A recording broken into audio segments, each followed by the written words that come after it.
We are about to march ahead and quickly get up for the next fireside chat, driving innovation, sustainable technology, and green business practice. And we've got our set of speakers all set, all lined up as we get up for this discussion really quick. Meanwhile, I'd also like to inform you all that towards the end of the program, right in the evening, we are also having the felicitations for cutting edge sustainable innovations. So do stay tuned for all that and more. Of course, we have a lot of interesting segments that we have plugged in and curated during the program, and I will keep coming back with all those announcements.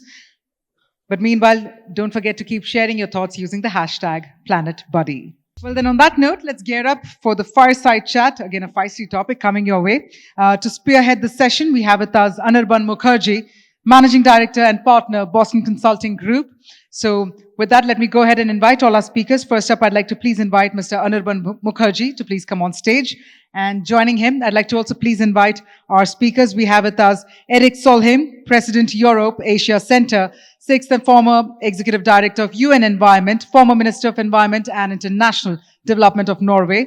We also have with us Deepak Sharma, Zone President, Greater India, Managing Director and Chief Executive Officer, Schneider Electric India.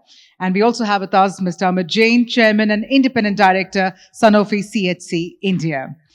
Well, this is a fireside chat. Can we also have a feisty round of applause? Let's bring that energy back in the air. Let's welcome our speakers. And let's get to extract more relevant thoughts from our speakers. With that, I'm going to quickly hand it over to Mr. Anirban Mukherjee. Over to you. Thank you. Good afternoon and welcome. So these are very interesting times. Not very long back, corporations used to be measured around two axes. One was growth and the other was profitability and margins. We are in a time where, very rightly so, but increasingly sustainability and achieving sustainability as part of your regular operations is becoming an equally strong third pillar. Now, while revenue and growth were driven, a lot of it was driven by the internal strategy and internal practices of a company.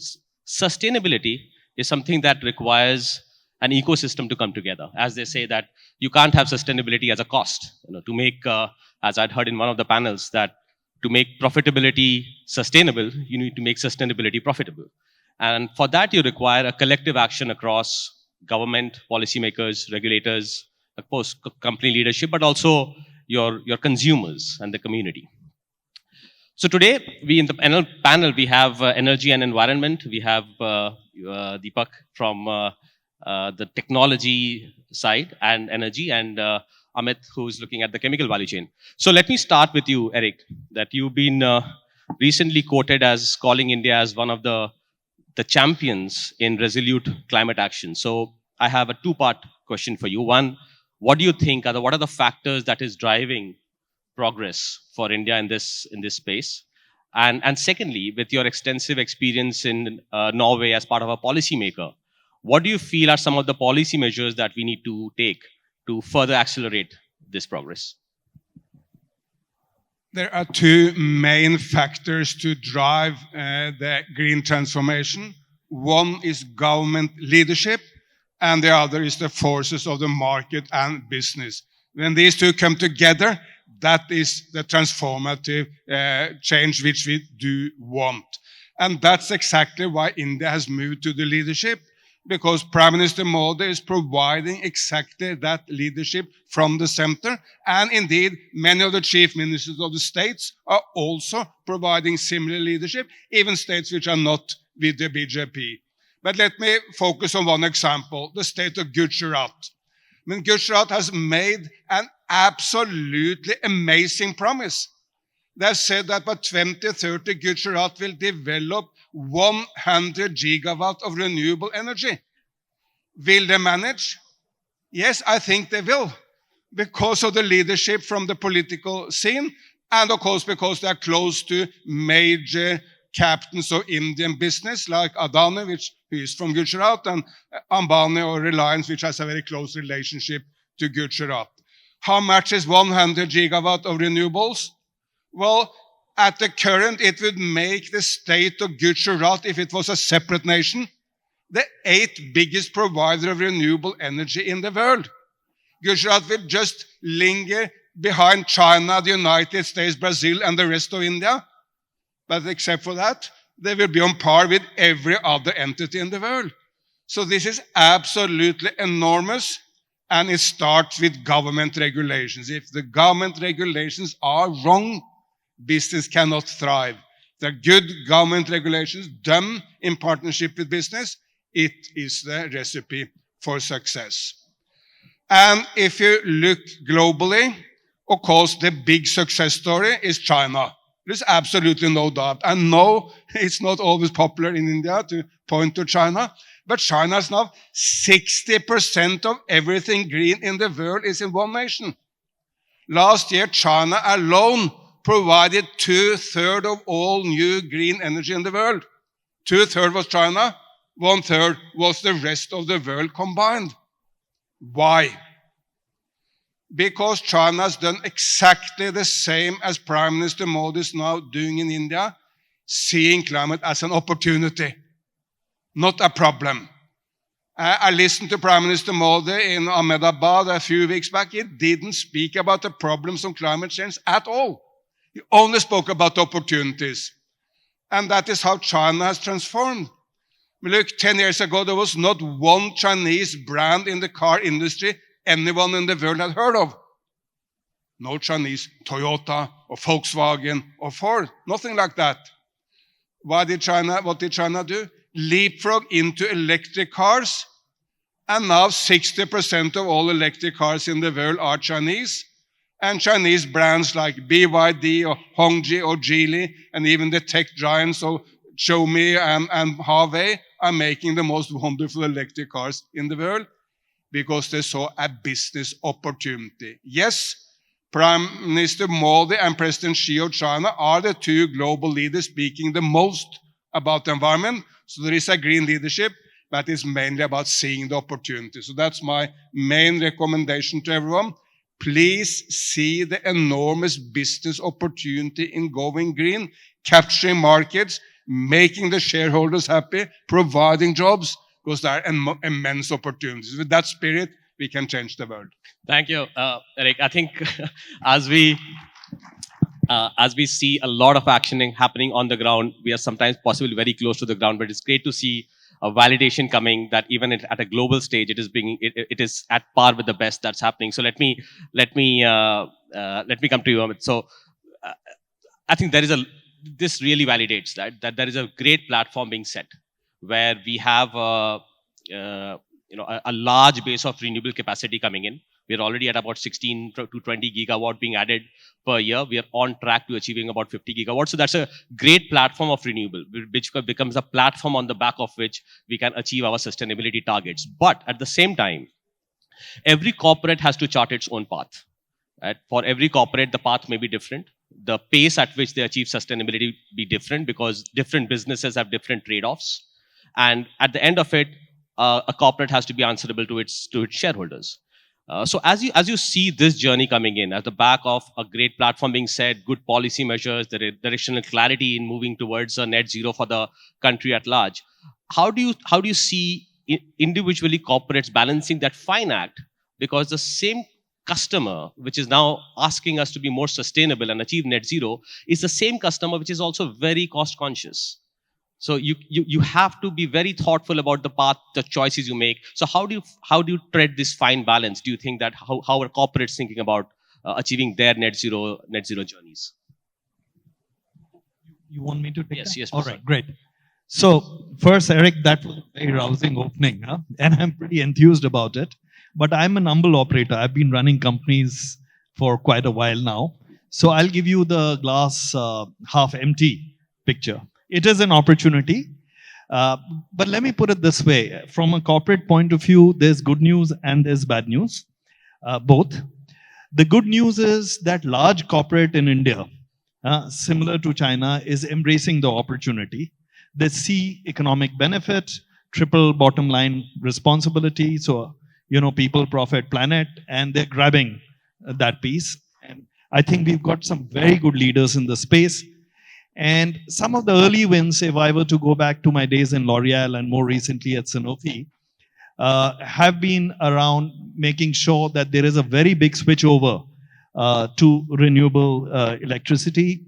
For example, L'Oreal, in the last 3 years, 2 of their factories have been declared net zero because of big time shifts to hydro and solar.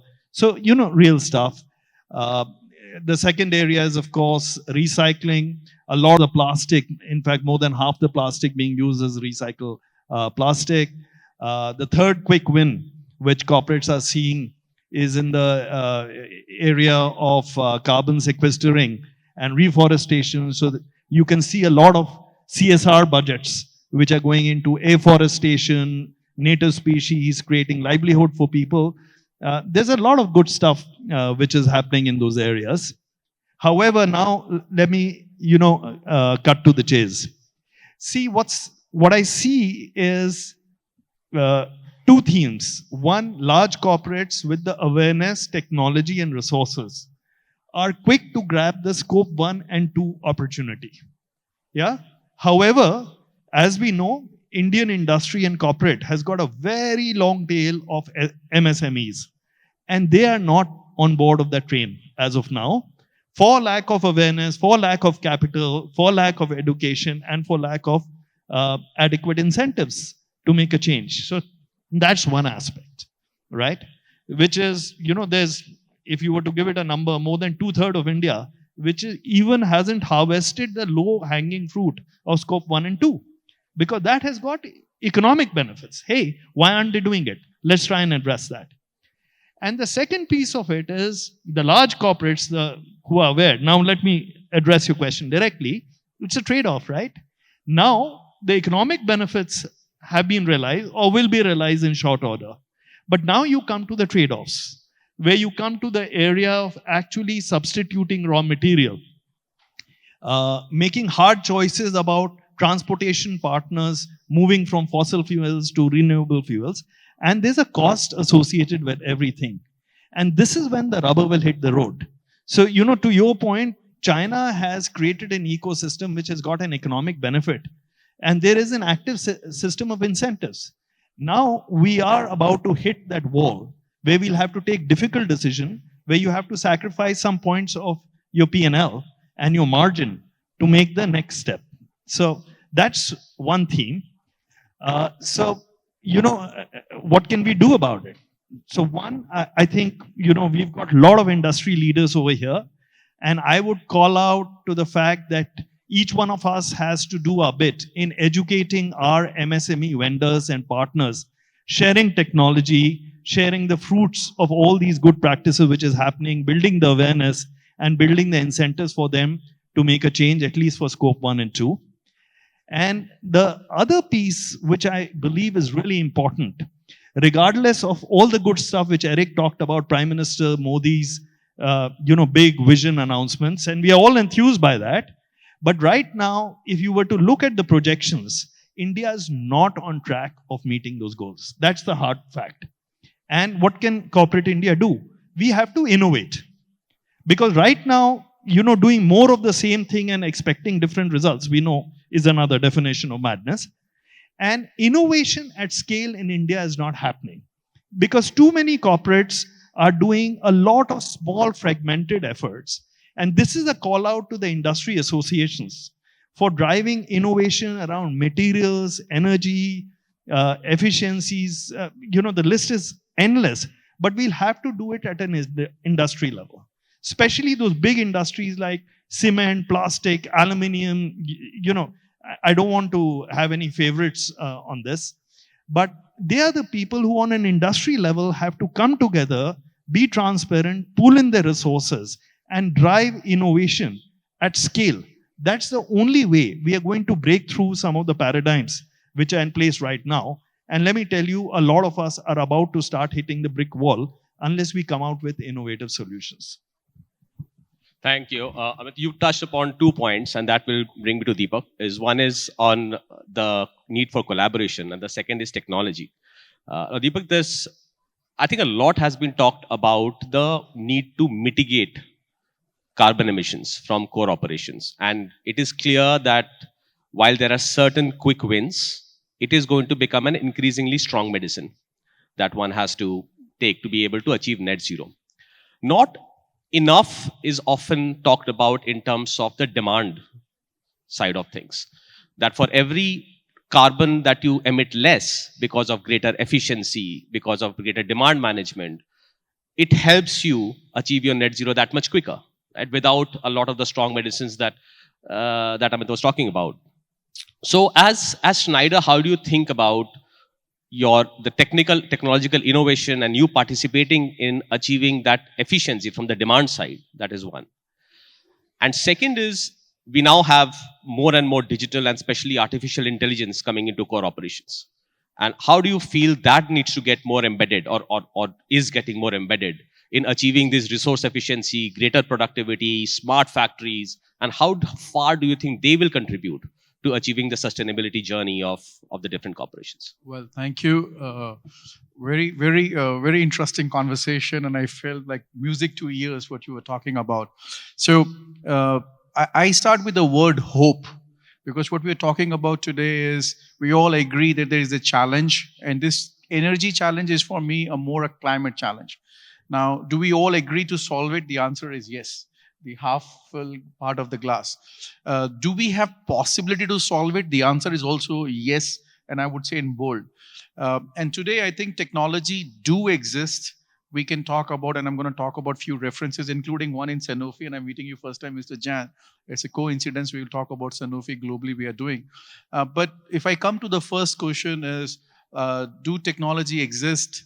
And the technology is equally solving the two challenges. And I think sometimes we get over-carried by the supply side, which is to put more solar and get the problem automatically solved. One can even debate, is solar itself, how you produce the mining and all that is, of course, challenges us to the carbon emission we are solving. But a bigger problem which we believe we can solve is on the demand side. And all these data are in public domain. One can always deep dive. That the bigger problem is, if you divide the problem, is more on the demand, or opportunities are more on the demand than actually on the supply side. So both sides have to play an important role in solving this energy crisis or energy dilemma, and which is somehow linked to the transition of the climate challenges. So do we work enough on this? Not yet. Can we work more? Are we ready technology wise? The answer is also yes.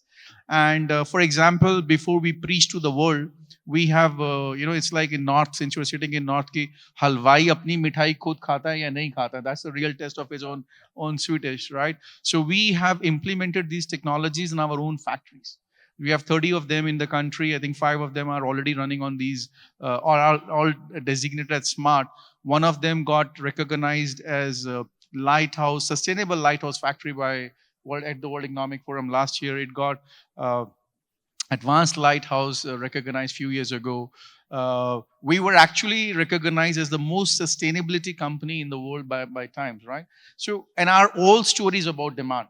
So if you work on demand and you can save on the demand side, actually you solve by saving. That means you don't produce. To the point of Mr. Jain, does it pay the bill? The answer is yes, it does. Now, is it an ROI on 3 years? If the ROI is on 5 years, that's debatable. How bad is the situation, or how much energy or how much solutions do we need to solve the problems? So yes, for example, in our own Hyderabad plant, and I'm happy to welcome customers to come and see this. We do that very, very openly. Our carbon emissions in the last 3 years are down by 60%. Waste is down by almost 60%. Water is down by 60%. Electricity is down by 60%. Now 60 is a magic number, I don't know, but that's the real data. This is audited by global leaders and global firms to validate those savings. This is possible. Now imagine that 60 saved means I did not produce the 60 on the supply side. So I think the equation of demand and a supply are two important features, and one should not discount, and a big individual role is important. Each one of us, there was a gentleman talking about हम AC चलाते हैं, coat पहनते हैं, and he was wearing a jacket himself. मुझे पहले लगा मैं jacket उतार के stage पे जाता हूँ, but then I realized it's okay. खुद पहन के आए तो मैं भी पहन लेता हूँ. Sir, where are you? I don't see you here. But the point is, yes, we did a technology in a distribution company in Delhi, where we said, how do you manage the home loads at the peak during summer? And what happens is, while we need 450, 500 gigawatts in the country as a production, but we actually use probably half of it, 60% of it. But there are peak days when you need the most. But these peak days are only probably 15 days in a year. So if you can control those 15 days, and if you can monitor the consumption of a house, and let's say this particular room, this particular geyser, this particular air conditioner is running constantly, and technologies do exist to go to that level. We have already piloted that project. I mean, it's going to be shared very soon, a white paper with the AE, how that can be solved, how can we manage the peak demand. So technologies are there. They're helping us to do it. We have done a scope 3 planning for Sanofi around the world. How can we save it? That's already on record. I'm happy to talk about that a little bit more later. Now, can we plug MSMEs? The answer is yes. I will not take MSMEs. I can talk about a small village in Jharkhand, which we just did with the technology of a microgrid. And microgrid, of course, there's wire, there is electricity, but the electricity is not coming enough for 24 hours. So we have built a microgrid dependent architecture. And this is not too complicated to say it's a solar powering water. But the point I'm making is, you have put intelligence of technology, which we call as architectures or AI-driven architectures, which balances the generation and distributes the energy to lighting, for water. And we have created a small mini micro industry in the village, 80 hamlet, right? And what this does is, it actually helps them to produce mustard oil, pack the oil, and run a full ancillary, transport to the cities. So all that is possible by bringing technology in use with, again, supported by intelligence with AI. So summarizing, yes, a lot of opportunities on demand side, and a lot of technologies, a lot of use cases are already in practice, which tells us it's possible to solve, and they will pay for themselves. Thank you. Deepak. We just have a few more minutes, but so I just wanted to get your final thought on moonshots. I think Erik started us off very well, that we have now a great platform on renewables. We should see green as an opportunity. We heard about that maybe some of the measures have taken. The technologies are available both on the demand side and the supply side, but increasingly the path is going to get more and more tough for us to achieve net zero. It has to be very considered way that we move. So one thought from each of you, and I'll start with you, Amit, because I know you have some good thoughts on that. What would be some of the moonshots that you feel needs to happen to accelerate that journey and make it that much more, the ecosystem to come together to achieve the net zero? It could be on the side of demand side, it could be happen on the regulation or policy side, or it could happen on some technological breakthrough that we know. So just one thought, one moonshot that you feel is needed for us to accelerate the journey towards net zero. Certainly. Since I've spent my career on consumer industries, so I'll talk about that. We have a genuine problem on the demand side. So I'm going to disagree with you, with your permission. The reality is, the Indian consumer is not even willing to pay a premium of 5% on more sustainable products and options. That's the harsh reality. So at L'Oreal, we came out with a complete range of more sustainable products, 5 to 10% premium. Guess what? No at all. That's the harsh reality. So we need to build fundamental awareness in consumers on a demand side. I'll give you a simple example of how this is done brilliantly in India. Yeah. So very large scale. Do you know India is among the largest producers of methane on earth? Why? Cows. Yeah. We have the largest cattle population on earth. Why do we have the largest cattle population on earth? Apart from, more recent things, for time immemorial, everybody knows pio glass doodh. Amul, this is awareness. Milk is good for you ever since you were kids. So we drink lots and lots of milk, way more than what we actually need. Net, there is a huge demand pressure on the cattle population, and they're belching methane into the atmosphere. So requires a behavioral change around milk and red meat. Now, guess what? This can be done. As our friends in Reserve Bank of India have demonstrated, mutual fund अच्छे हैं. Iconic campaign, 3 years, and guess what has happened on the retail side of investing?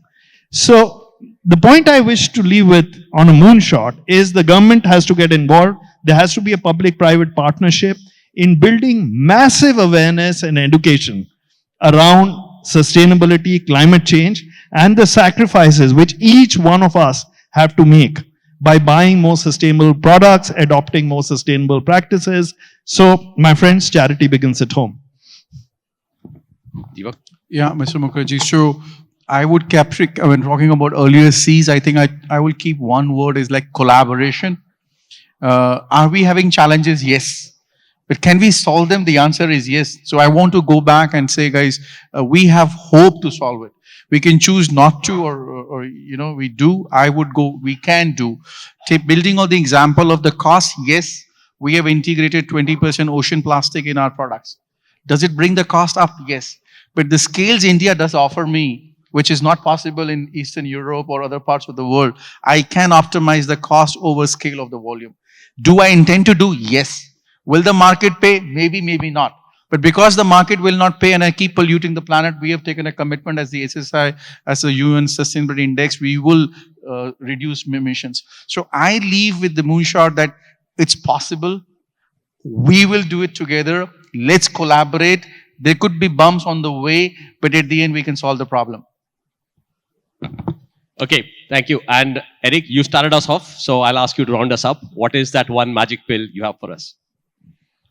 When it comes to the spirit, I love the slogan of Ola, the car sharing and moped or bike producing company. They have a wonderful slogan. It says, Tesla for the West, Ola for the rest.